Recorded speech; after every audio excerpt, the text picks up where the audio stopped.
Hello friends, स्वागत है आपका अपने यूट्यूब चैनल स्टडी पॉइंट में। तो इस टॉपिक के अंतर्गत हम आज स्टार्ट करते हैं एक नए सिरे से जीव विज्ञान का प्लेटफॉर्म का ऑब्जेक्टिव सॉल्यूशन। इसमें हम प्रत्येक दिन एक टॉपिक को सॉल्यूशन करने का प्रयास करेंगे। तो आइए शुरू करते हैं। आज हम अपना पहला टॉपिक है कोशिका। इसमें देखते हैं इसका प्रश्न उत्तर। तो आइए पहला क्वेश्चन की तरफ पढ़ते हैं। क्वेश्चन पहला है, डीएनए में होते हैं क्या? डीएनए में क्या होते हैं? तो डीएनए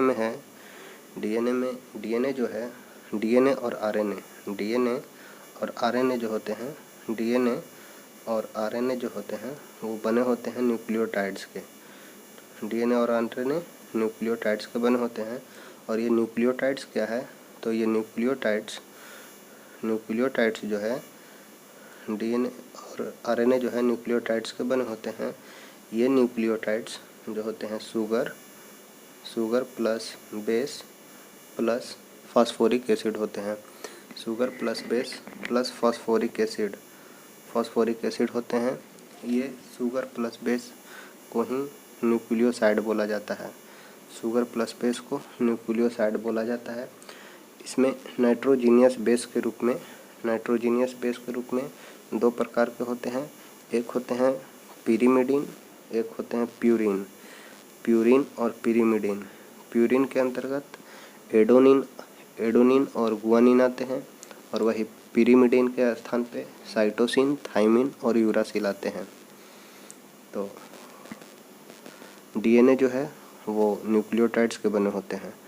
हमारा पहला उत्तर हुआ डीएनए जो न्यूक्लियोटाइड्स के बने होते हैं, यानी कि ऑप्शन नंबर डी सही उत्तर है, न्यूक्लियोटाइड्स। और ये न्यूक्लियोटाइड्स किसके हुए? Sugar plus base phosphoric acid, और ये शुगर प्लस बेस को बोले न्यूक्लियोसाइड्स। और वो जो बेस हुआ हमें नाइट्रोजीनियस बेस, उसमें दो टाइप बांटे, प्यूरिन और पिरिमिडीन। तो चलिए देखते हैं अगला प्रश्न है, कोशिका में प्रोटीन का संश्लेषण कहाँ होता है? कोशिका में प्रोटीन का संश्लेषण का स्थान बतलाना है। तो प्रोटीन का संश्लेषण राइबोसोम में होता है। देखिए, राइबोसोम की बात किया जाए तो राइबोसोम की खोज प्लैडे के द्वारा किया गया। यह कोशिका में सबसे छोटा होता है। कोशिका में सबसे छोटा भाग है जो प्लांट और एनिमल दोनों में पाया जाता है। इसे राइबोसोम को प्रोटीन का फैक्ट्री भी कहा जाता है। प्रोटीन का संश्लेषण करता है, इसलिए इसे प्रोटीन का फैक्ट्री भी कहा जाता है। अगला प्रश्न है, किसमें वास्तविक केंद्रक नहीं पाया जाता है? तो वास्तविक केंद्रक किसमें नहीं पाया जाता है? तो एक कोशिकीय जीव में वास्तविक केंद्रक नहीं पाया जाता है। तो यहाँ पे जीवाणु जो है वो एक कोशिकीय जीव है, सिंगल सेलुलर है, इसके कारण इसमें केंद्रक नहीं पाया जाता है। अगला प्रश्न है क्वेश्चन नंबर 4, सबसे लंबी कोशिका कौन सी है?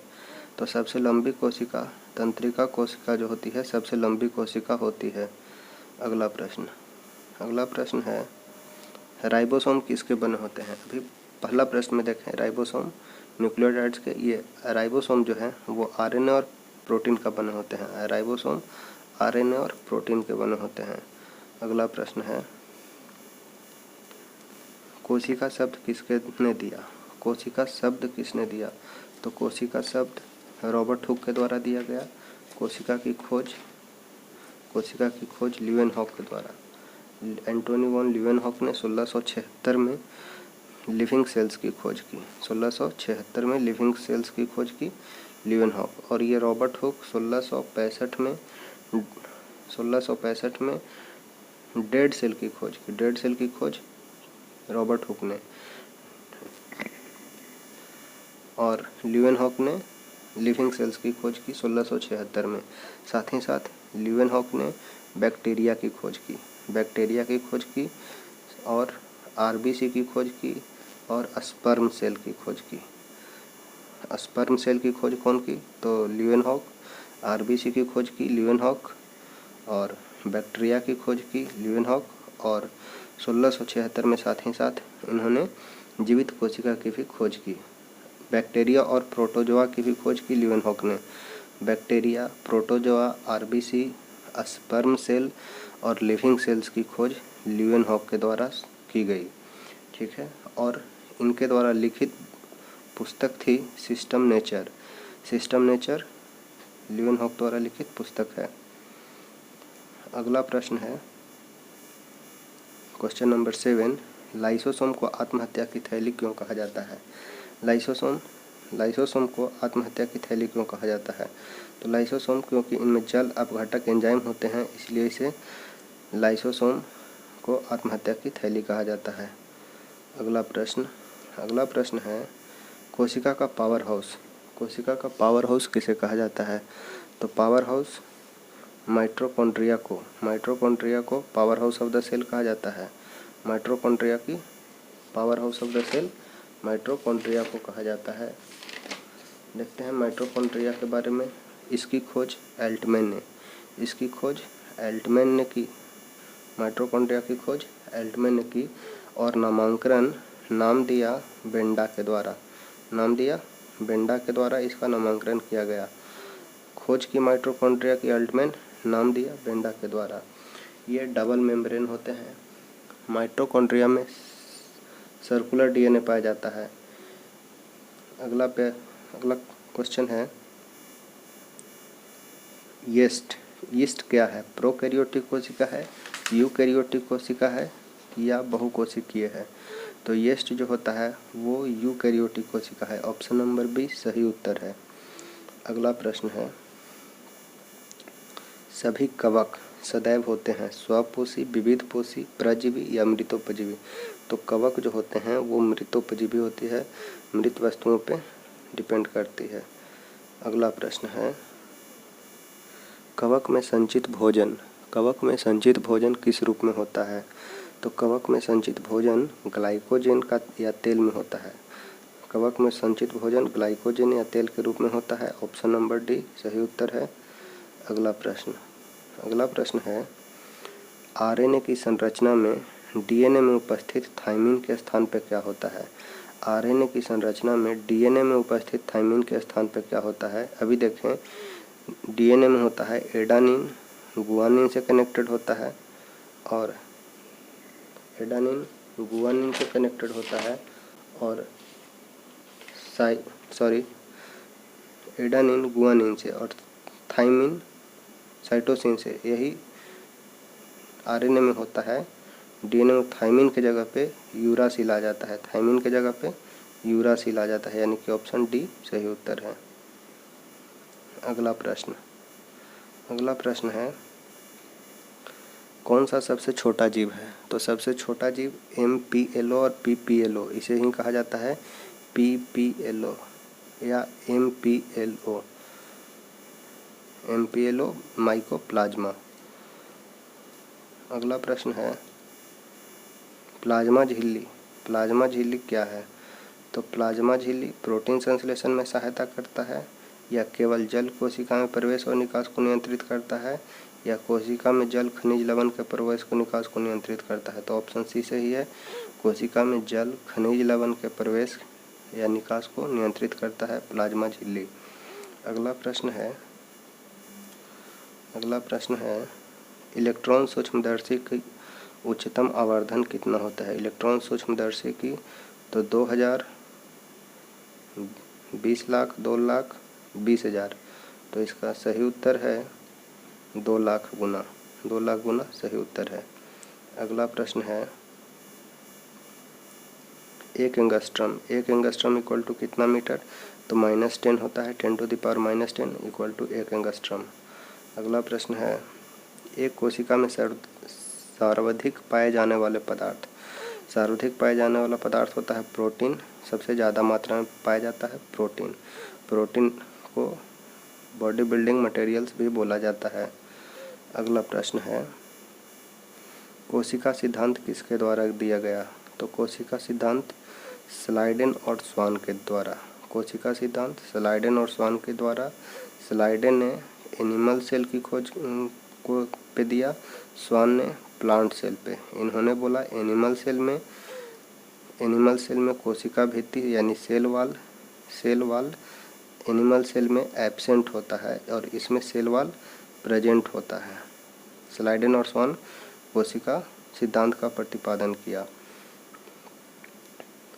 अगला प्रश्न है, पादप कोशिका में जंतु कोशिका से भिन्नता के लिए कौन सा प्रमुख लक्षण है? पादप कोशिका में जंतु कोशिका से प्रमुख लक्षण क्या है? सभी पादप कोशिका में क्लोरोफिल होते हैं? तो नहीं, सभी पादप कोशिका में नहीं होते हैं, ऐसा जरूरी नहीं है। सभी पादप कोशिका में केवल स्मूथ एंडोप्लाज्मिक रेटिकुलम होता है, ये भी जरूरी नहीं। पादप कोशिका की कोशिका भित्ति सेल्यूलोज की बनी होती है, ये सही है। पादप कोशिका की कोशिका भित्ति सेल्यूलोज की बनी होती है, वही जंतु कोशिका में कोशिका भित्ति नहीं पाई जाती है। अगला प्रश्न है यदि कोशिका के राइबोसोम नष्ट कर दिए जाए तो क्या हो? तो राइबोसोम का कार्य है प्रोटीन का संश्लेषण करना। अगर हम राइबोसोम को नष्ट कर देते हैं तो प्रोटीन का संश्लेषण नहीं होगा, यानी ऑप्शन डी सही उत्तर है।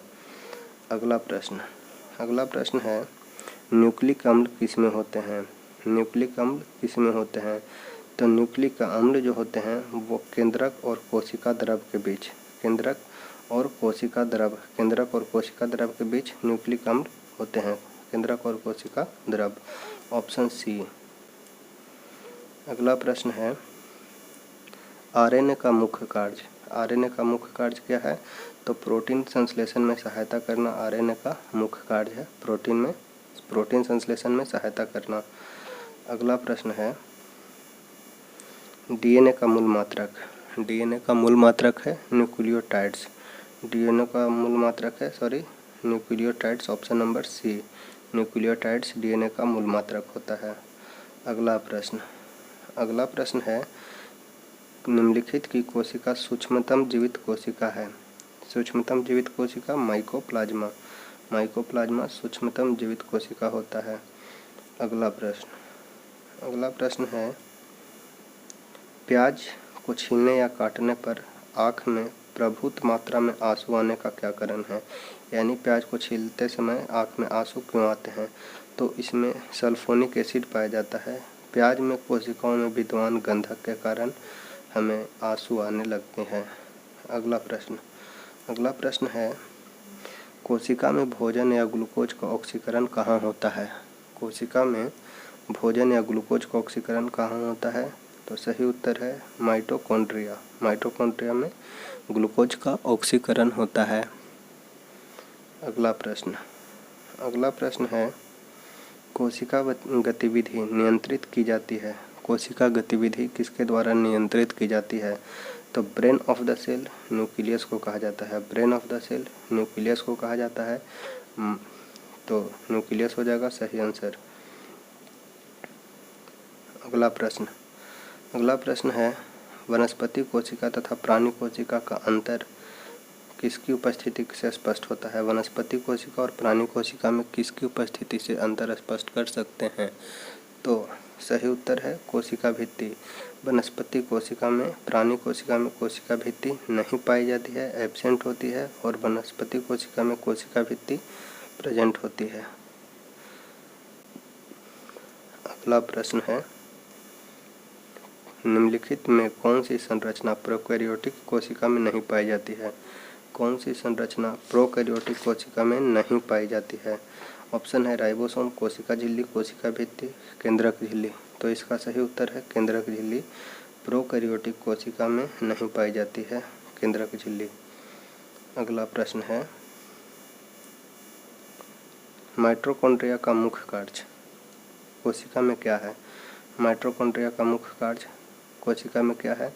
तो रेस्पिरेशन माइटोकॉन्ड्रिया का मुख्य कार्य होता है। अगला प्रश्न है खाद्य पदार्थों में अधिक मात्रा में नमक और चीनी डालकर उन्हें लंबे समय तक परिरक्षित किया जा सकता है, ऐसा इसलिए क्यों? कि अधिक नमक और चीनी खाद्य पदार्थ में नमक और चीनी मिलाकर उन्हें लंबे समय तक परीक्षित किया जा सकता है। ऐसा इसलिए क्योंकि सूक्ष्मजीव कोशिकाओं का द्रव्य कुंचन करते हैं। सूक्ष्मजीव कोशिका का द्रव्य कुंचन करते हैं। ऑप्शन नंबर ए सही उत्तर है। अगला प्रश्न है तारक केंद्र सेंट्रियोल कहाँ पाए जाते हैं? तो सेंट्रियोल प्राणी कोशिका में पाए जाते हैं। प्राणी कोश में सेंट्रियोल पाए जाते हैं। अगला प्रश्न है प्रकाश संश्लेषी वर्णक हरित लवक के झिल्ली में उपस्थित कौन से होते हैं? प्रकाश संश्लेषी वर्णक हरित लवक के झिल्ली में उपस्थित होते हैं कौन सा? तो ये उपस्थित होते हैं थाइलेकॉइड के। ऑप्शन ए सही उत्तर है। अगला प्रश्न है राइबोसोम केंद्र किसका है? राइबोसोम किसका केंद्र है? तो प्रोटीन का संश्लेषण का केंद्र होता है राइबोसोम में प्रोटीन का संश्लेषण होता है, अर्थात राइबोसोम प्रोटीन के संश्लेषण का केंद्र है। कोशिका के बारे में कौन सा कथन सही नहीं है? प्रश्न है कोशिका के बारे में कौन सा कथन सही नहीं है? कोशिका के आकार और आमाप विशिष्ट कार्य से संबंधित होते हैं। तो सही है कुछ कोशिका के बदलते आकार, ये सही नहीं है। कोशिकाओं के आकार बदलते रहते नहीं हैं। अगला प्रश्न है जैव कोशिका का कौन सा भाग पावर हाउस कहलाता है? Power house of the cell किसे कहा जाता है? तो power house of the cell mitochondria. Power house of the cell किसे कहा जाता है? माइटोकॉन्ड्रिया को power house of the cell कहा जाता है। ऑप्शन नंबर सी सही उत्तर। अगला प्रश्न है जंतु कोशिका में निम्नलिखित में से क्या अनुपस्थित होता है? जंतु कोशिका में क्या अनुपस्थित होता है? तो कोशिका भित्ति जंतु कोशिका में नहीं पाई जाती है। सेल्यूलोज की कोशिका भित्ति जंतु कोशिका में नहीं बल्कि प्लांट सेल में पाई जाती है, यानी कि पादप कोशिका में पाई जाती है। अगला प्रश्न है गोल्जी काय उत्पन्न होते हैं? गोल्जी काय किससे उत्पन्न होते हैं? तो गोल्जी काय उत्पन्न ईआर से होते हैं, एंडोप्लाज्मिक रेटिकुलम से। एंडोप्लाज्मिक रेटिकुलम से गोल्जी काय उत्पन्न होते हैं। 38 आंसर डी सही उत्तर। अगला प्रश्न है निम्नलिखित में वे एकमात्र पादप कोशिका कौन सी है जो बिना न्यूक्लियाई के है? तो इसका सही उत्तर है वाहिनी कोशिका। वाहिनी कोशिका में न्यूक्लियस नहीं पाई जाती है।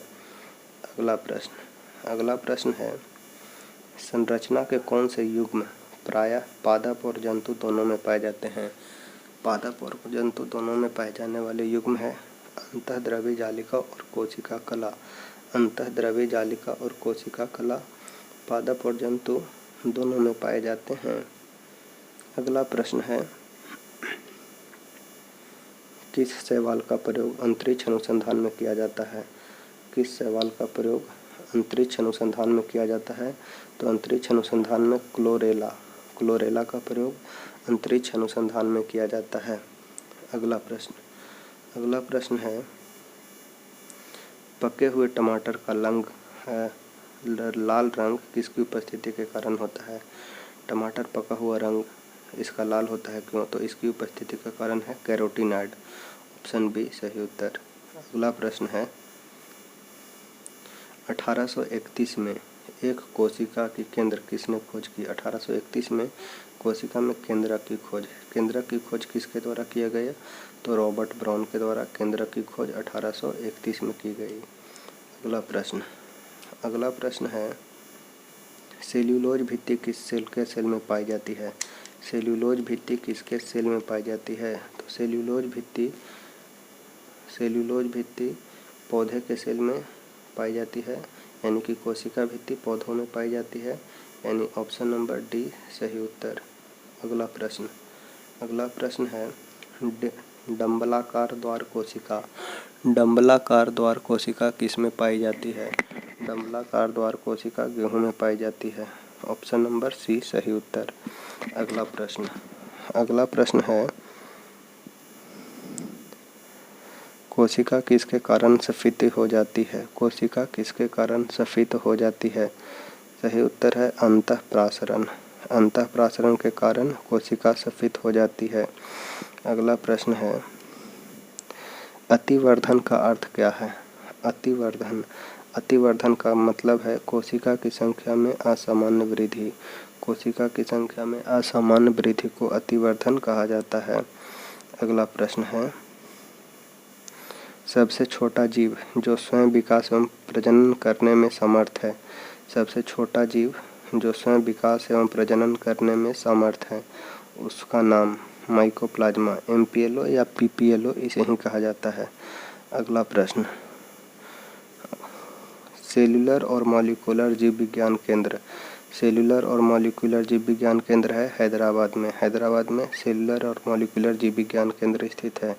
अगला प्रश्न है, जीवन की मूलभूत इकाई। जीवन की मूलभूत इकाई कौन सी है? तो कोशिका जीवन की मूलभूत इकाई मानी जाती है। कोशिका से ही उत्तक, उत्तक से ऑर्गन, ऑर्गन से ऑर्गन सिस्टम का निर्माण होता है।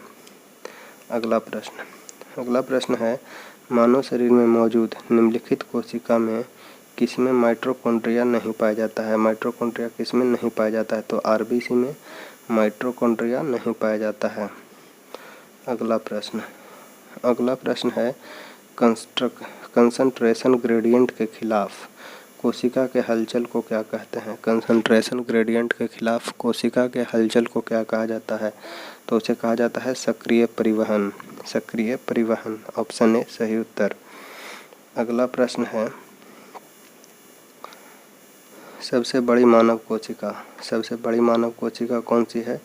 तो ओवम जो होता है सबसे बड़ी मानव कोशिका होती है। ओवम सबसे बड़ी मानव कोशिका होती है। अगर सबसे लंबी पूछा जाए तो तंत्रिका कोशिका सबसे लंबी होती है। अगला प्रश्न है, कौन सी कोशिका अंग पादप कोशिका में पाया जाता है किंतु पशु कोशिका में नहीं पाया जाता है? तो क्लोरोप्लास्ट। क्लोरोप्लास्ट पादप कोशिका में पाया जाता है लेकिन जंतु कोशिका में नहीं पाया जाता है, यानी कि ऑप्शन ए सही उत्तर, क्लोरोप्लास्ट। अगला प्रश्न है, कवक की कोशिका भित्ति किस चीज़ की बनी होती है? कवक की कोशिका भित्ति लिग्निन की बनी होती है। कवक की कोशिका भित्ति लिग्निन की बनी होती है। लिग्निन, कवक की कोशिका भित्ति लिग्निन की बनी होती है। कवक का अध्ययन जो है माइकोलॉजी कहलाता है। शैवाल का अध्ययन फाइकोलॉजी कहलाता है। अगला प्रश्न है, सितारों में प्लाज्मा बनने का कारण। सितारों में प्लाज्मा बनने का कारण है उच्च तापमान। अगला प्रश्न है, एक बहुकोशिकीय जीव है, इनमें से कौन सा एक बहुकोशिकीय जीव है? तो एग्रीकिस जो है एक बहुकोशिकीय जीव है। मल्टी सेलुलर एग्रेकिस है। अगला प्रश्न है, किस कोशिका ऑर्गेनेल को कोशिका का मास्टर कहा जाता है? किस कोशिका ऑर्गेनेल को कोशिका का मास्टर कहा जाता है? तो कोशिका का मास्टर किसे कहा जाता है? तो सही उत्तर है नाभिक, न्यूक्लियस को। न्यूक्लियस को कोशिका का मास्टर या ब्रेन ऑफ द सेल भी कहा जाता है। अगला प्रश्न है, किस कोशिकांग को कोशिका की प्रोटीन की फैक्ट्री कहा जाता है? राइबोसोम को प्रोटीन की फैक्ट्री, राइबोसोम को लाइसोसोम को बोला जाता है आत्महत्या की थैली, माइटोकॉन्ड्रिया को बोला जाता है power house of the cell. Chloroplast सिर्फ पादप कोशिका में पाया जाता है, जंतु कोशिका में नहीं। अगला प्रश्न है, DNA के एक खंड जो एक प्रोटीन की जानकारी प्रदान करता है उसे क्या कहते हैं? DNA का एक खंड जो प्रोटीन की जानकारी प्रदान करता है उसे क्या कहा जाता है? तो उसे जीन कहा जाता है। ऑप्शन सी सही उत्तर।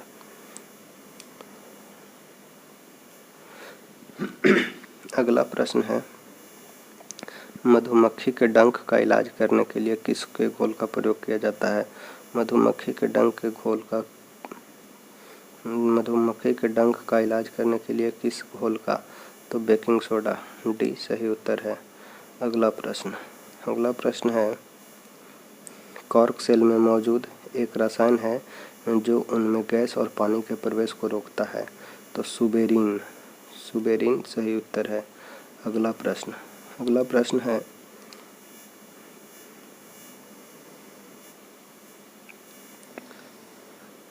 प्रश्न है प्रोटीन की जानकारी प्रदान करने वाले डीएनए के भाग को क्या कहा जाता है? प्रोटीन की जानकारी प्रदान करने वाले डीएनए के भाग को क्या कहा जाता है? तो सही उत्तर है जीन। जीन सही उत्तर है। अगला प्रश्न है प्रोटीन संश्लेषण में क्षार इवेंट से एक किसका निर्माण होता है? प्रोटीन संश्लेषण में क्षार इवेंट से एक mRNA का निर्माण होगा। mRNA ऑप्शन नंबर डी सही उत्तर। अगला प्रश्न है कण की गतिज ऊर्जा किसमें अधिकतम होती है? कण की गतिज ऊर्जा किसमें अधिकतम होती है? तो प्लाज्मा में कण की गतिज ऊर्जा अधिकतम होती है। अगला प्रश्न है पतली कोशिका भित्ति के साथ अपेक्षाकृत अति विशिष्ट कोशिका होती है, तो पैरेन्काइमा में पतली कोशिका भित्ति के साथ अपेक्षाकृत अवशिष्ट कोशिका होती है। पैरेन्काइमा ऑप्शन बी सही उत्तर। अगला प्रश्न है पादप कोशिका की भित्ति किस चीज़ की बनी होती है? तो पादप कोशिका की भित्ति सेल्यूलोज और पेक्टिन की बनी होती है। पादप कोशिका की कोशिका भित्ति सेल्यूलोज और पेक्टिन की बनी होती है। अगला प्रश्न है अस्थि कोशिका एक हार्ड मैट्रिक्स में अंतः स्थापित होती है जो बना है किस चीज़ का? तो ये बना होता है कैल्शियम और फास्फोरस का। इस प्रकार ये हमारे फर्स्ट टॉपिक का पूरा लेक्चर था, पूरा सॉल्यूशन। इसी तरह हम आगे भी कंटिन्यू करेंगे। Thanks for watching.